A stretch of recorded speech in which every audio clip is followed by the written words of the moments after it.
Welcome to another episode of Popping Off with Corn Pop, where we tackle the most pressing issues of our time. I'm your host, Corn Pop, and today we have a pretty thought-provoking lineup. We're going to start by delving into Donald Trump's unprecedented Republican vote count, exploring what that signifies for the Republican Party and even some upcoming elections. Next, we'll examine the escalating tensions between Ukraine and Russia, discussing the implications for global stability. We'll then turn our attention to the indefinite stay of Trump's sentencing in the Stormy Daniels hush money case, a topic that raises some important questions about justice and fairness in our legal system. Also, we'll discover how, as we navigate through the political landscape, we're going to address the double standard in election integrity that quite a few people are talking about. Throughout this conversation, we're going to highlight the crucial role of listening in politics and how it can foster some understanding. Finally, today, we're going to analyze the results of the Tyson-Paul fight, considering what this matchup reveals about the intersection of sports and entertainment. So, let's dive in and explore these captivating topics together. Let's go pop off.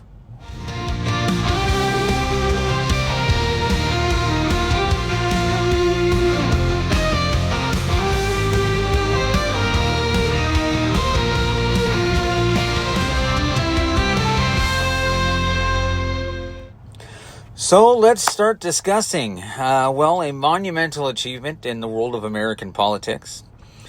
Donald Trump has received more votes than any Republican candidate in history. This is a remarkable milestone, reflecting not just the sheer number of votes, but also the shifting dynamics within the Republican Party and the electorate at large. So, what does this mean for the party and for American politics moving forward? Well, let's consider the scope of this achievement. Despite an incredibly polarized political environment, Trump's ability to mobilize such a substantial voter turnout speaks to his continued influence and the strong connection he has forged with his base. His appeal extends beyond traditional party lines, attracting voters who might not have participated in previous elections or who felt disenchanted with the political process. One key factor in this massive voter turnout is Trump's distinctive communication style. Now, love him or loathe him, Trump's direct and often controversial approach captivates audiences, engaging them in a way that traditional political figures often struggle to achieve. His use of social media platforms, coupled with large-scale rallies, has enabled him to maintain a personal touch with his supporters, fostering quite a sense of community and shared purpose. Now, moreover, his focus on core issues such as economic revival, immigration reform, and national security resonates very deeply with many Americans. These are critical areas where people seek tangible change, and Trump's narrative of challenging the status quo and delivering results, well, that speaks directly to those concerns. However, this record-breaking vote count also presents challenges and questions for the Republican Party. As the party looks to future elections, it must grapple with the reality that Trump's influence is both a defining strength and a point of potential division. How does the GOP unify its base while also reaching out to moderate and undecided voters? Well, this balancing act will be crucial in shaping the party's strategy and electoral prospects moving forward. Now, Trump's success underscores the importance of understanding and addressing the needs of frustrations of the American electorate. It's a call to action for politicians across the spectrum to engage meaningfully with voters and to present solutions that resonate on a personal level. So Donald Trump's unprecedented vote count as a Republican candidate marks a pivotal moment in American politics. It challenges us to reconsider assumptions about voter behavior and political allegiance, while at the same time highlighting the evolving nature of political engagement in today's digital age. As we move forward, all eyes will definitely be on how the Republican Party adapts to this new reality and how Trump's legacy will shape its future trajectory.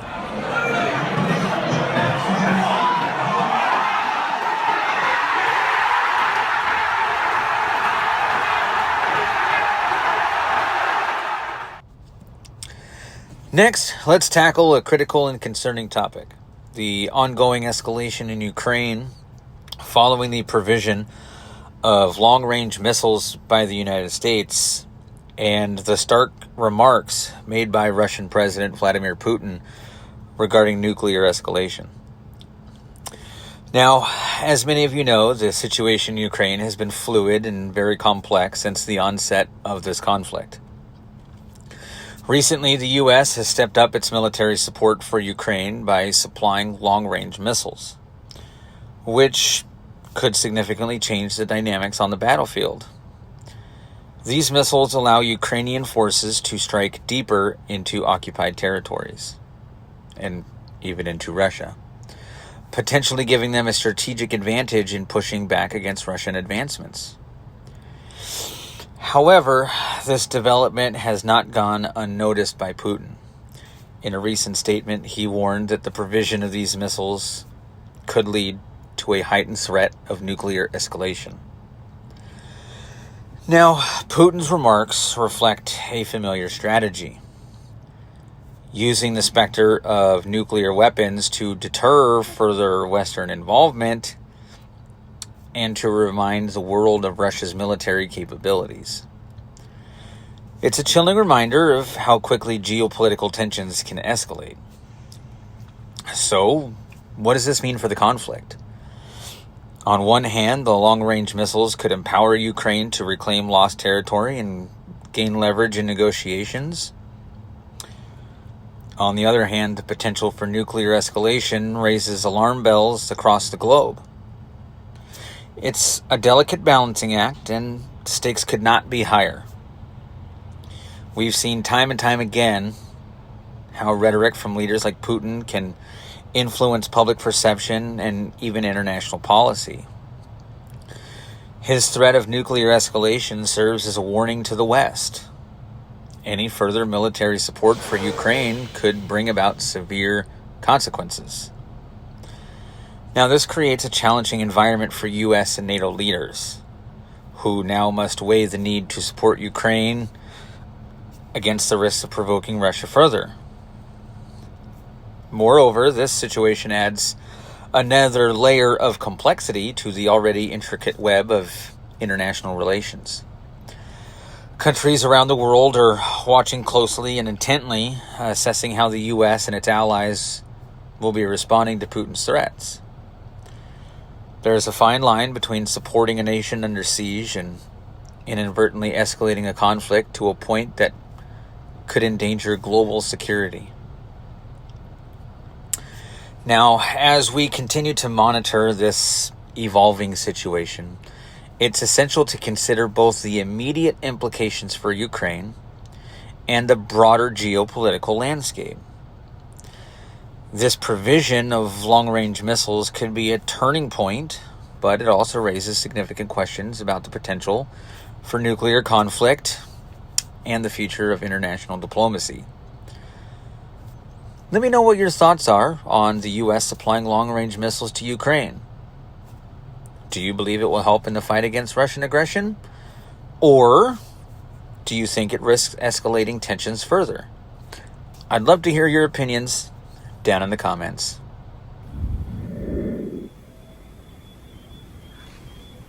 No, I couldn't do that.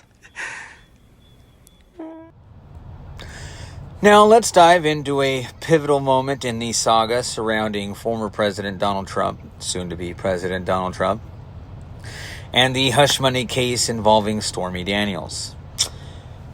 Now that the election is over, the latest development is that the sentencing in this highly publicized case has been adjourned and indefinitely suspended, leaving many questions in its wake. So to recap, this case revolved around payments made to Daniels during the 2016 presidential campaign, reportedly aimed at keeping allegations of an affair under wraps. The legal proceedings have been a roller coaster ride with numerous twists and turns. But now, with the election concluded, the court has decided to postpone the sentencing, raising some eyebrows and sparking numerous discussions about what comes next. Now, for Donald Trump and his supporters, this indefinite suspension might feel like a significant victory. It's an opportunity for them to frame this as yet another example of how the legal system is being manipulated against him. Many in his camp see this as a chance to regain momentum and focus on future political aspirations and his agenda while in office. After all, any legal consequences hanging over him may have affected his campaign and public perception during the election. However, the indefinite suspension also highlights broader issues regarding accountability in the judicial process. Many are questioning why this decision was made at this particular moment. Is it a strategic move? Or does it indicate challenges within the legal proceedings that need to be addressed? This uncertainty can lead to speculation and concern about the effectiveness of the legal system, especially when it comes to holding influential figures accountable. The political implications of this suspension are also significant. With the election results settled, all eyes are on Trump and his next moves. Will he use this time to regroup and launch another campaign? Or will this suspension lead to further scrutiny of his past actions? Now, as we know, Trump thrives on media attention, and this situation is bound to keep him in the headlines, although he probably doesn't need any help. Now, as we move forward, it's important to consider how this development will impact public perception and the political landscape. The indefinite suspension of this sentencing may serve as a rallying point for Trump supporters, while simultaneously raising questions among his critics about the integrity of the judicial process. Let me know what your opinions are down in the comments. What do you think about the latest turn of events? Does the infinite suspension of sentencing change your perspective on the case? Or do you see it as just another chapter in a long saga? Let me know down below. Hello, my friend, we'll meet again. It's been a while, where should we begin? Feels like forever.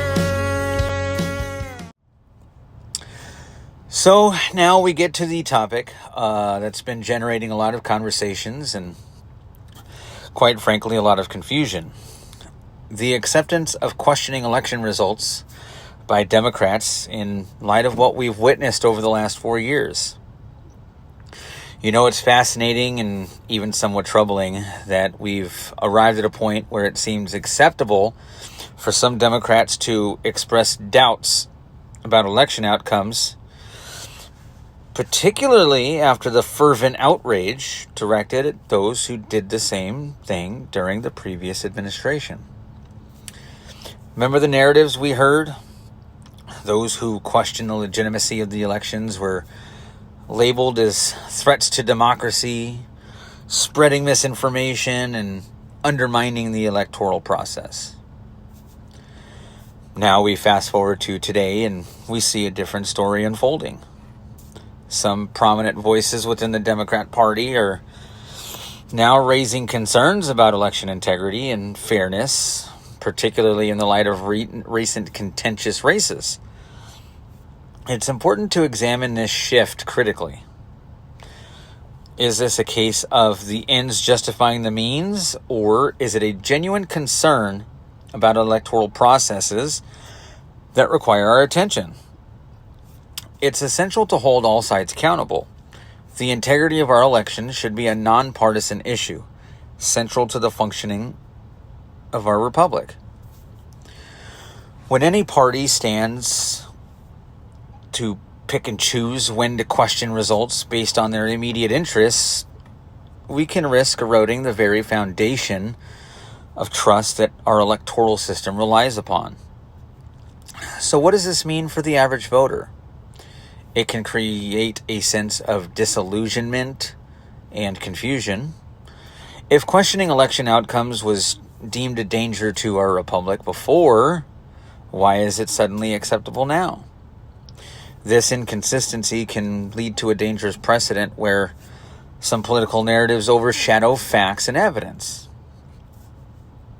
Now, as we navigate these waters, it's crucial to advocate for a consistent approach to election integrity, regardless of party lines.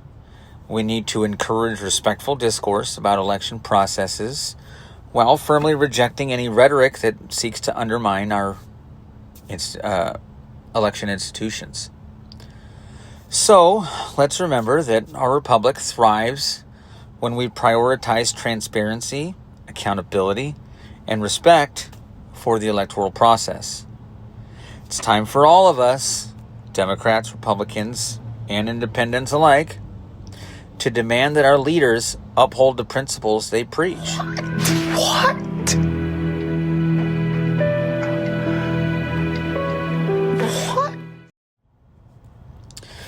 Well, lastly, in today's episode, we've come to the much anticipated Tyson versus Paul fight night.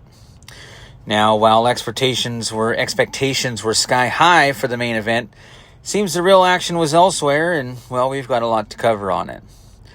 So let's start with the Tyson-Paul showdown. For many fans, this fight was billed as a clash of titans, an iconic legend against a modern-day provocateur. However, as the bell rang and the rounds unfolded, it became clear that the fight was, unfortunately, more of a fizzle than a bang. Both fighters seemed to be holding back, and what was anticipated to be an explosive match turned into a rather pedestrian affair. The lack of intensity and decisive action left many in the audience yearning for more, and the initial excitement quickly waned. Now, while the main event may have been underwhelming, the undercard fights truly stole the show. These bouts showcased emerging talents and delivered some fights with nonstop action that kept fans on the edge of their seats. Fighters were hungry, determined, and eager to make their mark, which translated into thrilling matches filled with skillful exchanges, dramatic knockouts, and an intensity that was palpable. It was a reminder of what makes boxing such an electrifying sport, and these athletes certainly rose to the occasion, providing fans with the excitement that was missing in the headliner. However, as much as the undercard delivered in terms of some boxing thrills, the streaming experience, as you all may know, was quite a different story. Many viewers, which myself included, face significant challenges with Netflix's streaming quality. The buffering issues were frustratingly frequent, and at times it felt like we were watching the fights in a stop-motion format. Now picture this. You're about to witness a crucial moment, a haymaker or a knockout punch, and suddenly the screen freezes. The anticipation is replaced with exasperation as you wait for the stream to catch up, often missing the pivotal action entirely. This technical hiccup was a major letdown, especially for an event of this magnitude. One would expect a seamless viewing experience from a streaming platform, particularly when so many fans are tuning in from around the globe. It's a wake-up call for streaming platforms all over to ensure their infrastructure can handle high-demand events without compromising on quality. The Tyson-Paul fight night was a mixed bag. While the main event didn't quite live up to its hype, The undercard delivered the thrilling boxing action fans crave. However, the streaming issues were a significant blemish on the evening.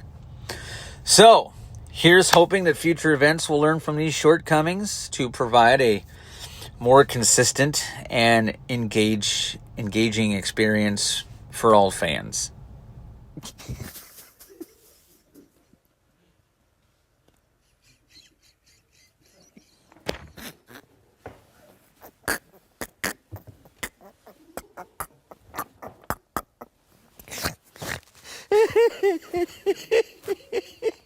Look at that cat. Look at that cat. It's like Jabba the Hutt.